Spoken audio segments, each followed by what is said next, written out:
Bonjour tout le monde, motivation et émotion, PSF 3, 4, 2. Nous parlons aujourd'hui du lien entre le concept d'émotion et de santé.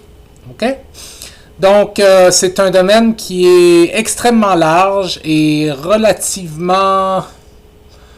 je vais dire ceci. Il y a beaucoup de croyances et il y a encore beaucoup de place à explorer.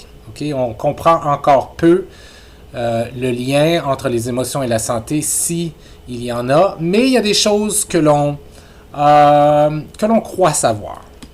Mais il y a aussi énormément de choses qui circulent alentour de notre société, soit via les médias sociaux, via le web, via toutes sortes de plateformes, où est-ce que des informations qui sont pas scientifiquement valides. Bref, par rapport au lien entre les émotions et la santé. La question du lien entre les émotions et la santé n'est pas nouvelle, certainement. Même qu'on en retrouve dans certains écrits plusieurs centaines d'années avant Jésus-Christ, donc à peu près vers 450 avant Jésus-Christ, ou avant l'ère commune, comme on peut dire aussi. Hippocrate, que l'on connaît souvent comme le père de la médecine, si on veut, considérait qu'on avait dans notre corps 4 humeurs, ce qui veut dire le sang, la bile noire, la bile jaune et le flegme. Alors ces humeurs-là, voyez-le comme des genres de liquide, dans le fond, que nous avions dans le corps et qui étaient la base de la personnalité et qui étaient reliés aux expériences émotionnelles, entre autres. Okay? Il n'était pas le seul à avoir cette idée-là. Cette idée que le corps était constitué de 4 humeurs, ce qui, en passant, est l'origine de l'expression « je suis de bonne humeur aujourd'hui » ou « je suis de mauvaise humeur ». Si vous vous êtes déjà demandé, c'est quoi exactement une humeur? Une humeur, c'est ça, c'est justement un genre de substance typiquement liquide. Et cette idée comme quoi on était constitué de 4 humeurs différentes, je veux dire, c'était la base de la médecine jusqu'à peut-être environ des débuts de la médecine, il y a plus de 2000 ans, jusqu'à environ les années 1500 quelques, 1600 quelques même. Okay? Donc ça a été considéré pendant très très très longtemps, jusqu'au 17e siècle, là, facilement. Okay? Donc c'était certainement pas une idée d'Hippocrate farfelue. Et cette idée, c'est que ces 4 humeurs-là, chaque personne avait,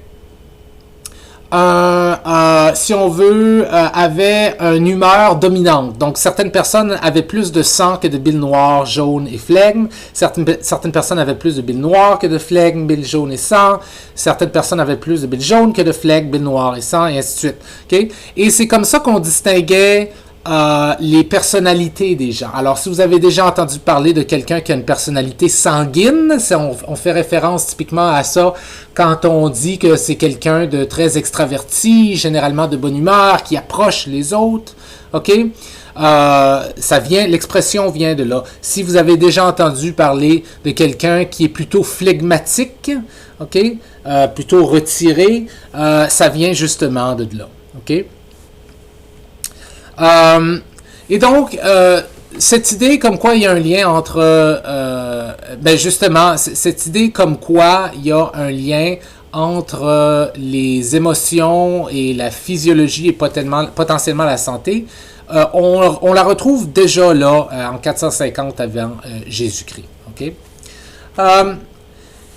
Et donc, Hippocrate et les gens comme lui, en fait, je dis Hippocrate, mais comme je vous dis, il représente à peu près quasiment presque 2000 ans de pensée en médecine. Okay?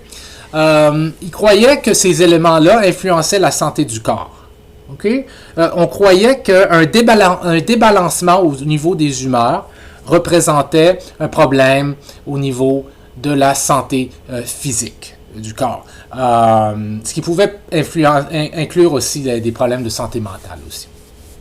Et en passant, c'est pour ça que jusque dans les années 1500, 1600, qu'est-ce qu'on faisait, et même peut-être encore plus proche de nous dans certains pays, très souvent, un traitement qui était standard pour pas mal tous les problèmes, toutes les maladies, c'était quoi? C'était la saignée, right? Où on ouvrait, on faisait faisait une coupure à certains endroits, par exemple au niveau du bras, et on permettait au sang, une quantité de sang de sortir du corps, parce que c'était cette idée qu'il y a un débalancement dans les humeurs, et il y a trop d'une certaine humeur, et donc si on la laisse s'écouler, typiquement c'était tout le temps le sang évidemment, mais si on la laisse s'écouler, sortir du corps, ça va rebalancer les humeurs, ok?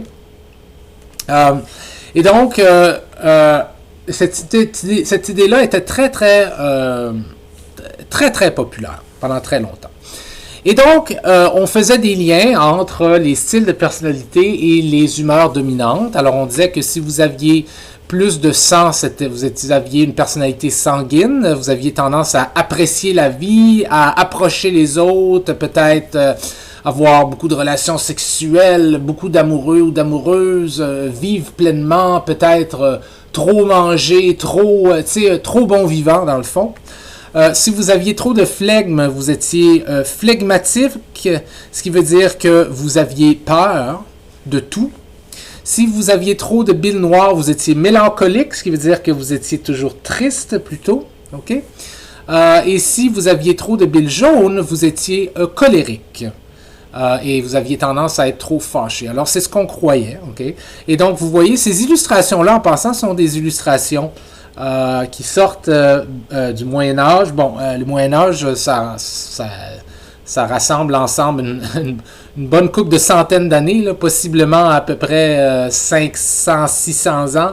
Donc, je ne peux pas vous dire exactement si c'est dans le haut Moyen-Âge ou le bas Moyen-Âge, mais ce sont des illustrations qui proviennent directement du Moyen-Âge, des différents styles de personnalité, types de personnalité. Okay? Donc, il y avait toujours un lien entre les types d'émotions que vous aviez tendance à avoir, dépendant de votre personnalité. Est-ce que vous aviez tendance à plutôt être tout le temps en colère, plutôt être tout le temps être quelqu'un de peureux et d'anxieux, plutôt quelqu'un de toujours triste et dépressif, ou quelqu'un de très joyeux et bon vivant? Que ça avait un lien avec des humeurs au niveau du corps et des substances physiques. Vers les années 1300, okay, Maïmonide, qui est un philosophe juif, Maïmonide en passant, c'est pas ce qu'il se serait appelé lui-même, c'est un nom qui a été transformé en français dans le fond, si on veut, là, mais on va l'appeler comme ça. Philosophe juif, rabbin, médecin, etc., suggère que le but de la médecine devrait être d'aider les patients à maintenir un équilibre au niveau quoi? Au niveau émotionnel. Que le but de la médecine devrait être d'aider les patients à maintenir un équilibre au niveau émotionnel. Donc, c'est pour démontrer comment important les émotions étaient vues au niveau de la santé dans les années 1300 par des gens comme Maïmonide. Et il suggère entre autres que la bonne humeur peut aider à diminuer ou même guérir la maladie. Là, quand je dis la bonne humeur, pensez pas aux 4 humeurs, même si Maïmonide aurait définitivement fonctionné avec le système des 4 humeurs, là. Quand je dis ici la bonne humeur, je veux juste dire un état positif, un état affectif positif. Okay? Il suggère que ça, la bonne humeur, donc, peut aider à diminuer ou même guérir la maladie. On a des textes qui suggèrent fortement qu'il croyait ça, et donc s'il croyait ça, on peut s'attendre à ce qu'il représente toute une trollée de personnes, de médecins, de penseurs, de philosophes à ce moment-là qui avaient la même croyance, si on veut. Okay? Et on continue jusqu'à dans les années 1500, 1600, comme par exemple William Harvey en Grande-Bretagne, qui est le pionnier de la physiologie cardiaque. C'est un des premiers à avoir documenté toute la physiologie au niveau du cœur, okay? Et d'avoir compris les mécanismes d'action du cœur et tout ça, donc extrêmement important. Et William Harvey lui-même, dans certains de ses écrits, a des phrases qui suggèrent encore là pour lui un lien entre les émotions et la santé, comme par exemple ici, je ne l'ai pas traduite, je vais présupposer que vous parlez anglais, sinon vous pouvez me demander si vous voulez que je vous la traduise. Là. A mental disturbance provoking pain, excessive joy, hope or anxiety extends to the heart, where it affects its temper and rate impairing general nutrition and vigor. Okay? Donc, en gros, ce qu'il dit, c'est que toute disruption mentale, ce qu'il appelle, lui, toute chose qui va venir causer une disruption au niveau cognitif, peut venir avec des émotions, peuvent être soit positives ou négatives, et ces émotions-là vont avoir un impact sur le cœur. Okay? Probablement les positives, un impact positif, et les négatives, un impact négatif sur le cœur. Encore plus proche de nous, au 20e siècle, donc dans les années 1900, on retrouve la psychanalyse, plutôt dans les pays qui commencent en fait en Allemagne, en Autriche, dans des pays comme ça. Pensez à Sigmund Freud, entre autres. Okay? Au 20e siècle, au début du 20e siècle, la psychanalyse, très populaire, suggère que même les conflits psychologiques pourraient déclencher ou contribuer à différentes maladies. Okay?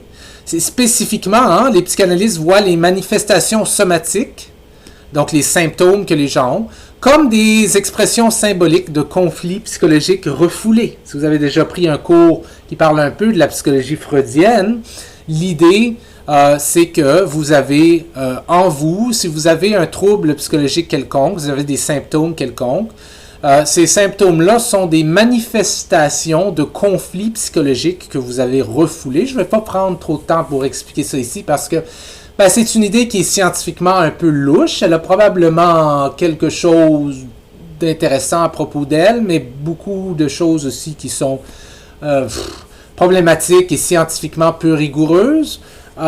Mais c'est encore cette idée que certains conflits qui incluent des émotions peuvent ressortir sous des manifestations physiques, somatiques. Donc, vous pourriez, par exemple, avoir des douleurs qui sont reliées au fait que vous avez un problème émotionnel, par exemple.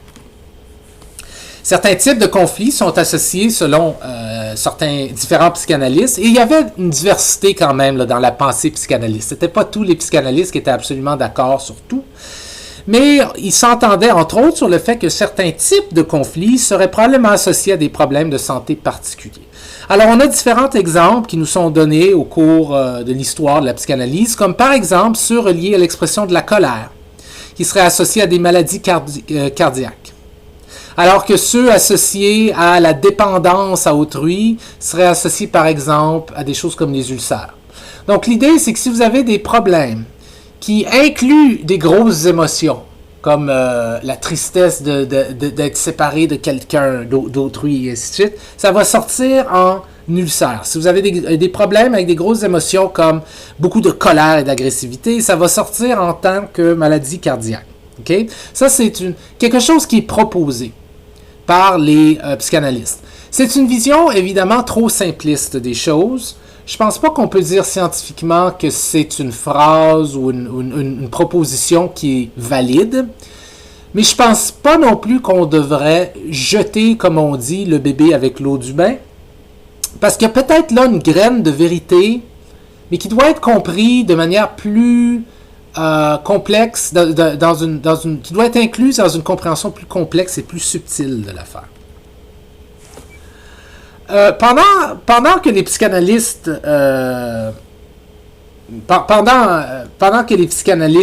en Europe devenaient de plus en plus populaires, dans les années 50, on a un endocrinologue canadien, Hans Selye, qui a été un des premiers à proposer le concept de stress. Maintenant, le stress, vous en avez probablement déjà entendu parler et probablement que vous connaissez le mot stress, vous avez l'impression, depuis que vous êtes bébé, le mot stress a toujours existé pour vous. Mais le mot stress n'a pas toujours existé tel qu'on l'utilise dans l'histoire de la science. Okay? Notre conceptualisation, la façon que nous comprenons le concept de stress aujourd'hui, est due principalement à des gens comme Hans Selye, okay? Dans les années 50. Et Selye, lui, s'intéressait au concept de stress et à ses composantes physiologiques et à son effet sur la santé et la maladie. Et ce que ça a fait, c'est que ça a, entre autres, eu comme effet de revitaliser l'intérêt pour le lien entre les émotions et la santé.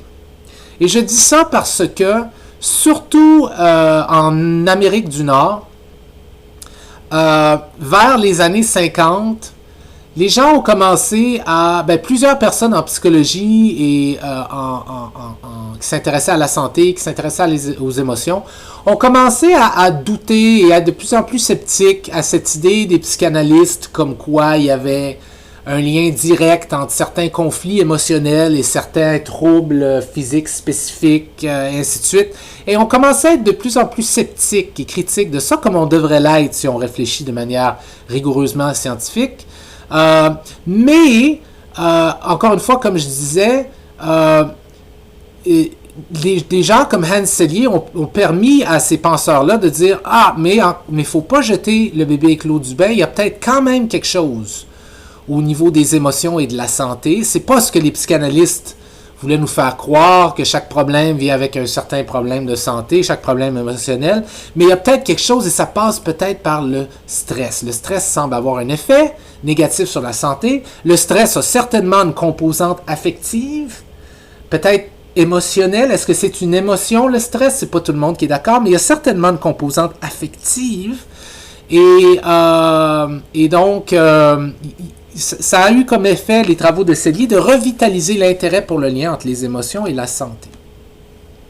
Et avec le temps, depuis les années 50, différentes hypothèses ont émergé concernant le lien entre les émotions et la santé. Et ces différentes hypothèses-là, on peut les regrouper en deux grandes catégories. Moi j'aime bien les regrouper en deux grandes catégories, qui sont dans le fond la catégorie la moins controversée et la catégorie la plus controversée. OK? Et les hypothèses les hypothèses, les idées, les affirmations, les propositions qui font partie du camp la moins controversée, ce sont celles qui suggèrent que la maladie causerait la détresse émotionnelle. Donc, ça veut dire plusieurs émotions négatives. Si vous êtes malade, si vous avez une maladie, soit chronique ou aiguë à un moment, ou quelque chose comme ça, ça peut amener une certaine détresse émotionnelle chez vous, de la colère, de la tristesse, de la dépression, etc. Et cette détresse-là aurait un impact sur la progression de la maladie. Donc, cette détresse-là viendrait par la suite, se retournerait de l'autre côté et viendrait impacter la maladie qui l'a créée, si on veut, ou qui l'a générée. Et comment elle le ferait? Via le comportement ou la conformité à un régime de traitement. Donc, ça veut dire, vous tombez malade, ça vous met dans un état négatif au niveau émotionnel. À cause que vous êtes dans un état négatif au niveau émotionnel, vous prenez des comportements, vous avez des comportements qui vont aggraver votre maladie. OK? Donc, ça, c'est l'hypothèse la moins controversée, qui suggère qu'il y a un lien entre les émotions et la santé. Et donc ici, l'idée c'est problème de santé cause émotion négative cause mauvais comportement remplir l'état de maladie du départ. Okay? Donc ça, c'est l'idée la moins controversée. Et sinon, il y en a d'autres qui tombent dans le camp plus controversé. Et là, le plus controversé ici, c'est certaines hypothèses qui font comme argument que l'émotion jouerait un rôle direct dans le développement des maladies ou le maintien de la santé. Comme par exemple, beaucoup d'émotions négatives créent de la maladie ou beaucoup d'émotions positives vous protègent contre la maladie. Okay? Ça, c'est les plus controversés, okay? Comparativement aux moins controversés. Et la plupart des recherches par rapport au lien entre les émotions et la santé tombent quelque part là-dedans. Okay? Et je pense que la plupart, en fait, tombent dans les moins controversés parce que c'est celle qui fait le plus de sens. Les plus controversées sont très intéressantes parce que c'est fascinant de penser qu'on pourrait se protéger, par exemple, contre des maladies en ayant une vie émotionnelle plus positive. C'est certainement attirant. Et donc, ça donne souvent des résultats de recherche un peu plus attirants, mais parfois, il y a beaucoup de... parfois, ce qui est attirant en science, c'est pas nécessairement ce qui est vrai. Et en plus, il y a énormément encore d'idées qui sont du domaine de la pseudoscience ou de la fausse science, qui concernent la relation entre les émotions et la santé.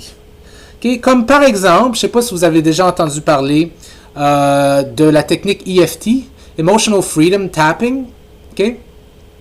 Qui est une idée encore très populaire, comme quoi dans votre corps s'accumulent des émotions négatives, par exemple, et elles restent à certains endroits dans votre corps. Et j'espère que vous pouvez tout de suite voir. Tu sais, vous vous souvenez que je vous avais parlé qu'une émotion, c'est quelque chose qui arrive à une personne dans un environnement. C'est pas quelque chose qui est dans un corps, genre. C'est quelque chose qui arrive dans un environnement où il y a une personne qui interagit avec quelque chose ou quelqu'un d'autre. Et donc, cette idée qu'il y aurait des émotions prises à certains endroits dans le corps fait aucun sens. Mais la technique EFT, Emotional Freedom Tapping, affirme ça et affirme que vous pouvez libérer ces émotions-là en faisant des genres de massages sur des points de pression à la surface du corps. OK? Probablement, c'est un genre de mélange d'utilisation de médecine chinoise avec les fameux méridiens de Qi, peut-être aussi certaines idées qui proviennent des Indes, et qui ils mélangent un peu tout ça, et ils font une genre de soupe pseudo-scientifique avec ça, et ça donne le EFT, okay? Donc cette idée que si vous avez peur ou de l'anxiété, ou vous êtes inquiet, vous êtes nerveux ou déçu, ou vous vous sentez vide, vous avez juste à massager au niveau UE. UE, ça veut dire under eye, ça veut dire ici. Si vous massez à ce niveau-ci, ça va régler ces problèmes-là. C'est quoi SI? Si vous massez ici, SI, side of eye, dans le fond, c'est quasiment comme la tempe, si on veut. Releases rage, anger, resentment, fear of change, and muddled thinking, etc. OK? Vous pouvez peut-être vous dire, c'est n'importe quoi, il n'y a personne vraiment qui prend ça sérieusement. Non, non, détrompez-vous, on a même des institutions post-secondaires réputées à Kingston qui enseignent ça, comme par exemple le collège St. Lawrence, qui a un cours sur la Emotional Freedom Tapping. OK? Sous prétexte que c'est une stratégie, puis ça pourrait fonctionner pour certaines personnes. T'sais. Même chose avec l'acupuncture, ça pourrait fonctionner pour certaines personnes, donc ça vaut la peine d'être enseigné. En fait, ouais, c'est pas mal de la pseudoscience, c'est n'importe quoi. Et c'est pas la seule forme de pseudoscience qui rassemble les émotions et la santé. Il y en a beaucoup, beaucoup, beaucoup. Mais au-delà de la pseudo-science, de la fausse science, qu'est-ce que le consensus scientifique réel actuel dit par rapport au lien entre les émotions et la motivation? Le consensus scientifique actuel semble être que les émotions ont un impact direct et indirect sur la santé. OK? Et on voit ça ici dans cette fameuse illustration ici, qui peut paraître un peu complexe, là, mais on va la décortiquer au fur et à mesure. Okay, l'idée, c'est que d'un côté, les émotions ont probablement un impact direct sur la santé, okay, via des processus physiologiques. Parce que quand vous avez des émotions fortes, ça cause des changements. Les émotions viennent avec des changements physiologiques, right? Il y a une composante physiologique aux émotions. Et très souvent, plusieurs émotions négatives ont une composante physiologique qui inclut l'activation de l'axe hypothalamo-pituitaire adrénocortical, l'axe HPA. Ce que ça veut dire, ça, c'est des glandes qui produisent, entre autres, des hormones de stress, comme l'adrénaline. OK? Et les glucocorticoïdes et des trucs comme ça, qui sont soit des neurotransmetteurs ou des neuromodulateurs ou des hormones, qui sont des hormones de stress. Okay? Et en plus, ces émotions négatives-là viennent, en plus de relâcher ces produits-là, déclenchent le système nerveux sympathique qui, lui aussi, peut causer faire toutes sortes de changements au niveau physiologique. Okay? À court terme, il n'y a pas de problème avec ces états négatifs-là. Comme je vous dis, un état de panique à court terme, c'est bon, c'est correct. Ça ne va rien vous faire. Mais être en panique pendant des semaines, okay, c'est très mauvais pour la santé. Okay? Si quelqu'un a constamment son axe hypothalamo-pituitaire adrénocortical d'activer. Ça veut dire qu'il est constamment en train de produire de l'adrénaline, constamment en train de produire des glucocorticoïdes, constamment en train de produire toutes sortes d'hormones, de neuromodulateurs, de neurotransmetteurs qui sont associés à ces fameuses réponses fight or flight, ok? Et qu'en plus son système nerveux sympathique est activé, ce qui veut fondamentalement dire un peu la même chose qu'une activation de l'axe hypothalamo-pituitaire adrénocortical, ben ça va avoir un impact sur, par exemple, c'est la probabilité qu'il développe des infections, comme des rhumes, des gastro-entérites, des trucs comme ça. Ça va avoir un impact sur la vitesse à laquelle il se rétablit de certaines infections, la vitesse à laquelle il se guérit, et ainsi de suite. Okay? Directement. Okay? Et c'est ce qu'on voit ici, dans le fond, dans le graphique, où est-ce que vous avez Emotional Responses, et il y a un lien direct, qui est le lien vers le bas, à travers des Biological Responses, okay? Donc des trucs comme ça, là, une activation des hormones de stress et ainsi de suite, qui va causer des problèmes à long terme, pas à court terme, okay? Mais à long terme au niveau du fonctionnement de certains organes et qui peuvent donner des problèmes au niveau de la santé. Okay? Ça, c'est l'effet direct. Okay? L'effet direct.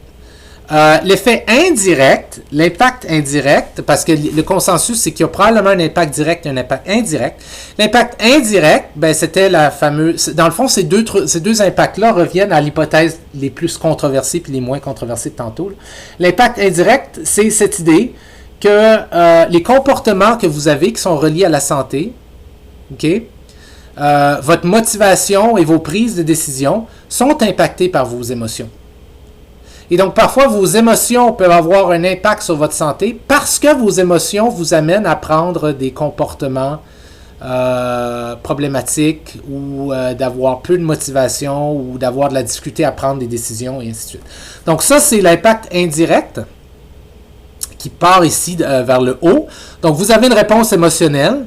Et cette réponse émotionnelle fait que vous avez plus tendance à vous adonner à certains comportements, comme par exemple chercher de la malbouffe parce que vous êtes déprimé, donc vous voulez constamment manger du sucre, du sel, et ainsi de suite pour vous sentir mieux, pour mettre un peu de joie dans votre vie.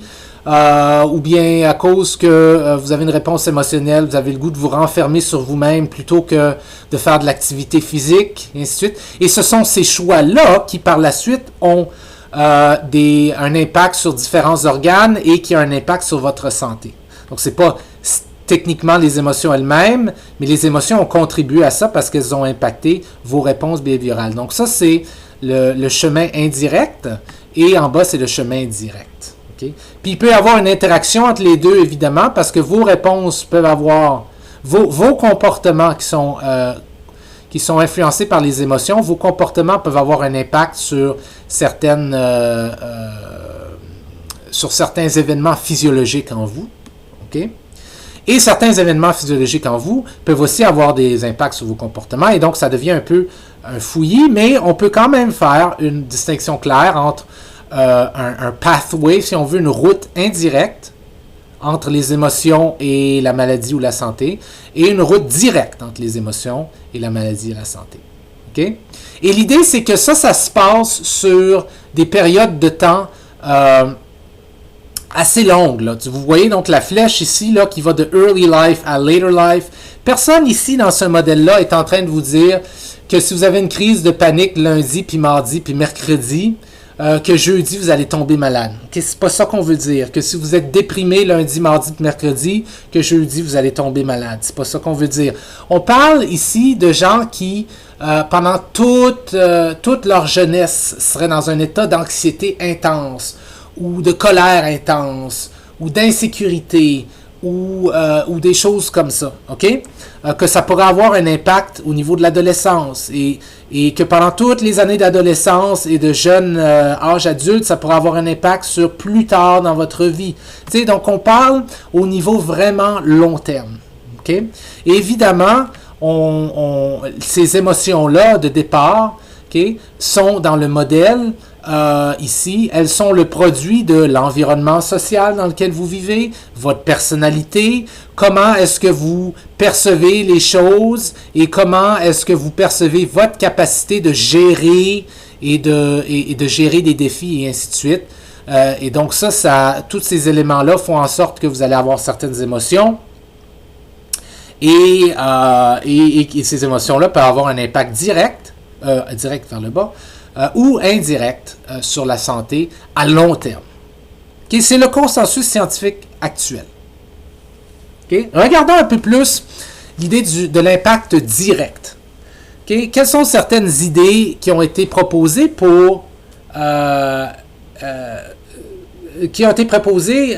quand vient le temps de penser à l'impact direct des émotions? Je vous ai déjà parlé de ce fameux axe hypothalamo-pituitaire-adrénocortical et du système nerveux sympathique. Okay? Mais si on peut aller un peu plus en détail, des chercheurs qui font l'argument qu'il y a un impact direct pour les émotions sur la santé vont parler, par exemple, de trucs comme un taux sanguin de norépinéphrine élevé qui serait associé à des émotions négatives. Okay? Et qui aurait un impact sur le taux de lipides et d'acides gras dans votre sang, sur la pression sanguine, sur le rythme cardiaque. Donc l'idée, c'est que si vous avez des émotions négatives à long terme et constantes, vous produisez beaucoup plus de norépinéphrine, et ça pourrait avoir un impact sur la qualité, si on veut, de votre fonctionnement de votre système sanguin cardiaque via le taux de lipides et d'acides gras que vous avez dans le sang, la pression sanguine, le rythme cardiaque, etc. Et ces éléments-là contribueraient, entre autres, à une constriction des vaisseaux sanguins périphériques. Donc, ça ferait que vos vaisseaux sanguins sont plus conscriptés. En tout cas, ils sont moins flexibles. Okay? Ils sont plus refermés sur eux-mêmes. Et ça pourrait donner...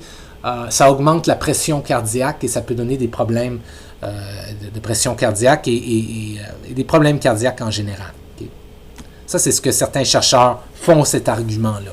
L'idée, c'est est-ce que les données suggèrent ça? On va voir plutôt un peu plus tard que c'est compliqué de faire la recherche qui pourrait démontrer ça parce que il y a toutes sortes d'aspects éthiques, entre autres. C'est pas comme si on peut demander à des participants de se mettre dans des conditions qui vont leur donner des maladies cardiaques. C'est pas éthique de faire ça. Donc, ce qu'on devrait faire, c'est aller voir des gens qui ont des maladies cardiaques et voir s'ils ont plus tendance à être fâchés en général. Mais là, est-ce que comme là, on ne contrôle pas la causalité de l'affaire, on ne sait pas si c'est le fait qu'ils étaient fâchés souvent qui donne ces problèmes cardiaques ou si c'est à cause de ces problèmes cardiaques qui sont fâchés souvent. Donc, il y a toutes sortes de problèmes au niveau d'essayer de comprendre ça scientifiquement. Mais il y a des propositions, OK? Et ça, c'en est une. Il y a d'autres propositions, comme par exemple l'idée de Kawashi et ses collègues en 1995, comme quoi les émotions négatives pourraient altérer la régulation autonome du cœur. L'idée, c'est que le cœur bat pas mal de manière autonome et est régulé pas mal de manière autonome, okay, dans sa vitesse, dans la pression à laquelle il bat, dans la vitesse, le rythme, et ainsi de suite. Vous n'avez pas besoin d'y penser, ça se fait de manière autonome. L'idée, c'est que peut-être que des émotions négatives pourraient venir un peu perturber cette régulation autonome-là du cœur. Et donc, ça ferait en sorte que le cœur fonctionne moins efficacement, de manière moins optimale, si on veut, et qui pourrait peut-être, éventuellement, augmenter les risques de certains problèmes cardiaques. Mais il y a d'autres suggestions pour l'impact direct. Les émotions négatives pourraient peut-être aussi contribuer à des altérations au niveau du fonctionnement du système immunitaire. Donc là, on ne parle plus du système cardiaque, mais immunitaire. Parce qu'on s'est rendu compte que certaines cellules immunitaires ont des récepteurs pour le cortisol, pour l'épinéphrine et pour la norépinéphrine, qui sont des produits que votre corps crée, lorsque vous êtes dans des états émotionnels négatifs, le stress, la peur, la panique, l'anxiété, etc., vous produisez du cortisol, de l'épinéphrine, de la norépinéphrine, et certaines cellules immunitaires ont des récepteurs pour ces trucs-là. Donc, Donc, si vous êtes constamment en train de créer ces produits-là, il y a des bonnes chances au niveau théorique que ça va avoir un certain impact sur les cellules immunitaires. Right? Et peut-être que ça pourrait avoir un impact négatif. Parce que ces cellules immunitaires-là ont des récepteurs pour ces trucs-là. Donc, l'activation de l'axe HPA qu'on a vu tantôt et du système nerveux sympathique pourrait mener à une dérégulation des fonctions immunitaires via le relâchement de ces hormones-là, cortisol, épinéphrine, norépinéphrine.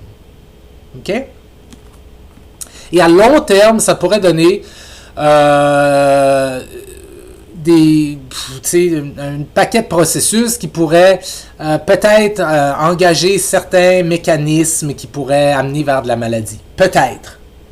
Peut-être qu'à long terme, des états chroniques négatifs émotionnels pourraient altérer votre fonctionnement immunitaire et faire en sorte que ça augmente vos chances de développer telle maladie ou tel problème.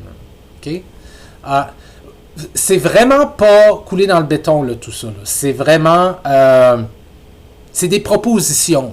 Là, et il y a des données pour, il y a des données contre. Ça dépend comment on analyse les choses. Ça dépend comment on fait les recherches. C'est ça. C'est vraiment pas... Je veux pas que vous sortiez de la présentation en pensant que c'est coulé dans le béton, dans le roc. Ce l'est pas. Il y a probablement quelque chose là. Mais la question, c'est qu'est-ce qu'il y a là spécifiquement? Quelle affirmation est trop loin? Et quelle affirmation est juste parfaite? Et c'est ça exactement qu'on ne sait pas. Et il y a d'autres propositions pour l'impact direct, comme l'impact des émotions positives, selon Bem et Kubczynski en 2012. Eux autres parlent de l'impact des émotions positives, qui en général sont moins étudiés puis moins connus, hein, parce qu'on s'intéresse typiquement à l'impact des émotions négatives et possiblement à leur impact négatif. Pourquoi? Ben parce que on est beaucoup plus intéressé aux choses quand ça va mal et aux problèmes de santé, mais l'idée c'est est-ce que peut-être qu'on pourrait prévenir certains problèmes de santé avec des émotions positives? Bem et Kubczynski font un argument que peut-être ça serait possible. Et eux autres ont des données qui suggèrent qu'un genre de portrait de personnalité de quelqu'un qui est toujours beaucoup plus dans un état positif de manière constante. Souvenez-vous, on parle ici là, vraiment de sur plusieurs années et de manière régulière. Ça pourrait avoir un effet salutaire, donc bénéfique, sur plusieurs paramètres de la santé, comme par exemple le taux lipidique, le montant de lipides que vous avez dans le sang, et l'inflammation, entre autres. Il y a des données qui suggèrent que des émotions positives, à long terme, pourraient diminuer l'inflammation et amener à une meilleure régulation de l'inflammation. Et comme vous le savez peut-être, il y a énormément de maladies et de troubles de santé physique, mais aussi de santé psychologique, mentale, qui sont en partie le résultat de l'inflammation. On pense même aujourd'hui que des choses comme la dépression seraient extrêmement reliées à l'inflammation. Okay? Et donc, les émotions positives pourraient, selon certaines recherches, lorsqu'on mesure les choses de certaines manières, pourraient potentiellement protéger contre l'inflammation. Les émotions négatives pourraient aussi contribuer à des altérations du fonctionnement du système immunitaire. Okay? Oups, pardon, j'ai déjà dit ça. OK, donc c'est tout ce que je veux dire pour l'effet direct. Okay? Donc ça, c'est certaines hypothèses, certaines propositions pour l'effet direct des émotions. Lorsqu'on parle d'effet indirect, donc c'est la voix de haut ici, okay? Vous vous souvenez, c'est cette idée que lorsque vous avez des émotions, les émotions viennent avec certaines tendances à vous comporter d'une certaine manière, certaines choses que vous voulez faire, certaines motivations, et ainsi de suite. Et ces choix de comportement et ces motivations-là peuvent avoir un impact qui va soit bénéficier votre santé ou amener des altérations au niveau de votre santé, soit positives ou négatives. Okay? Et il y a plusieurs, encore là, propositions par rapport à comment ça fonctionnerait. Donc, l'influence indirecte des émotions passerait par, comme je dis, leur impact cognitif et motivationnel. Elle guiderait les décisions, les comportements qui auraient ensuite une influence pathophysiologique. Okay? Par exemple, en modulant la perception du risque, elles influenceraient la prise de décision concernant les ressources disponibles, comme les tests de dépistage ou les chirurgies, ou la conformité à un régime alimentaire et physique. Et ces décisions auraient un effet sur la santé physique. Donc, vous avez certaines émotions qui vont faire en sorte que vous percevez moins le risque. OK? Et à cause que vous percevez moins le risque, vous allez avoir moins tendance à prendre des décisions, vous allez prendre des moins bonnes décisions médicales. Vous allez moins utiliser des ressources qui seraient disponibles pour vous, ou vous allez moins vous conformer à un certain régime alimentaire ou à suivre une médication qu'un médecin vous a prescrit parce que vous dites « Ah non, ça ne va pas arriver », parce que vous percevez moins les risques, par exemple. OK? Donc ça, c'est une possibilité. On peut penser, entre autres, de ça, savez-vous où on voit ça beaucoup? Chez les gens qui ont le trouble bipolaire, dans lequel il y a des phases de dépression, mais aussi des phases de manie. Quand les gens sont en phase de manie, puis c'est généralement extrêmement intense, puis très, très, très, très positif, puis il n'y a rien qui peut les arrêter, puis ils sont vraiment les rois du monde. Très souvent, là, ils vont prendre d'énormes risques, ils vont arrêter leur traitement, parce qu'ils ne voient plus du tout les risques, ils ne voient plus les problèmes, et ça va avoir un impact sur leur santé par la suite. OK? Et donc, ça, c'est une suggestion de l'effet indirect. OK? Donc, j'ai moins d'exemples spécifiques pour l'effet indirect que pour l'effet direct parce que l'effet direct est beaucoup plus facile à comprendre. C'est juste une émotion, une émotion à long terme ou une tendance à avoir certaines émotions à long terme pourrait changer votre comportement, votre motivation, la façon dont vous évaluez les choses. Et ça pourrait avoir un impact sur votre santé, soit positif ou négatif. OK? Ça, c'est pour l'effet indirect. OK? Maintenant, la question, au-delà de toutes ces affirmations-là, de ces propositions-là, la question est, comment qu'on fait pour faire de la recherche là-dessus? Il va falloir mesurer le lien entre les émotions et la santé. C'est fondamentalement ce qui nous intéresse, right? Mesurer. On veut savoir c'est quoi le lien entre les émotions et la santé. On va devoir mesurer ce lien entre les émotions et la santé. Mais si vous pensiez que mesurer les émotions, c'est complexe parce qu'il y a plusieurs possibilités, puis certaines ont des avantages, et ainsi de suite, mesurer le lien entre les émotions et la santé est encore plus compliqué. Et il y a plusieurs stratégies. Et chaque stratégie a ses problèmes. C'est ça. Et ce que je vais faire dans la prochaine vidéo, c'est qu'on va rentrer dans les différentes stratégies pour mesurer le lien entre les émotions et la santé. Donc pour l'instant, je vous dis salut et je vous retrouve dans le prochain YouTube. Ciao!